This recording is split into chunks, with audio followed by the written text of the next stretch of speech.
네, 이상민 행정안전부 장관이 경찰국 신설에 대한 반발이 거세지는 와중에 갑자기 경찰대를 개혁해야 한다고 목소리를 높였습니다. 네, 경찰대 개혁은 이전 정부에서도 추진돼 오긴 했지만 하필 경찰 조직이 크게 반발하는 상황에서 나온 얘기라 경찰 분열을 노린 것 아니냐는 비판이 나오고 있습니다. 황보혜경 기자가 보도합니다. 총경회의는 특정 세력이 주도했고 쿠데타와 비슷하다. 이상민 행정안전부 장관이 총경회의 이후 내놓은 말입니다. 쿠데타 발언 이후 경찰 반발이 들불처럼 번지는 와중에 이 장관은 경찰대 개혁 카드를 꺼내들었습니다. 경찰대를 졸업했다는 이유로 시험을 치르지 않고 경위부터 시작하는 건 공정하지 않다는 점을 부각했습니다. 경찰대를 졸업하신 분은 경위부터 출발한다는데 우리 사회에 불공정이 있는 것 같습니다.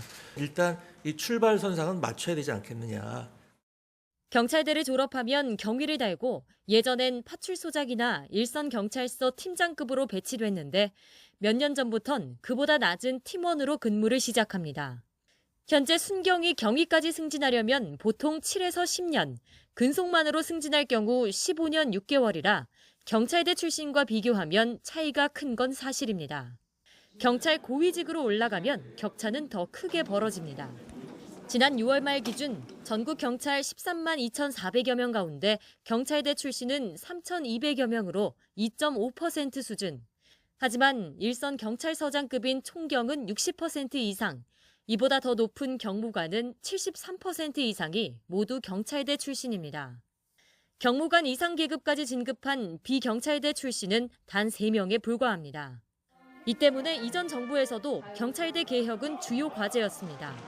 문제는 이상민 장관의 발언 시점입니다. 경찰국 신설 반발을 주도한 세력을 경찰대 출신들로 규정하고 이를 개혁하겠다는 뜻으로 풀이되기 때문입니다. 실제 총경회의를 주도했다가 대기 발령된 류삼영 총경을 비롯해 당시 회의 참석자 대부분도 경찰대 출신이었습니다. 언론에 등장하시는 분들은 다 경찰대 출신들이더라고요. 특정 출신들이 집단 행동을 하는 것처럼 보이는 것은 대단히 적절치 않을 것 같다라는 생각을 갖고 있습니다. 경찰대 개혁 발언 이후 이 장관의 발언이 경찰 조직을 흔들려는 갈라치기 시도란 비판이 나오고 있습니다. 특정 세력이 주도한 게 아닌 경찰 조직 전체가 반발하고 있다는 겁니다. 처음에 행안부 경찰국 설치 얘기 나왔을 때 경감이와 경찰관으로 구성된 직장협의회에서 먼저 반대 입장을 표명을 했지요.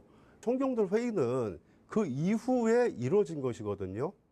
쿠데타 발언에 이어 경찰대 개혁 카드까지 중요한 국면에서 논란이 되는 발언을 해온 이상민 행안부 장관은 다음 달 국무총리 소속 경찰제도발전위원회를 꾸리고 경찰대 개혁을 논의한다는 방침입니다.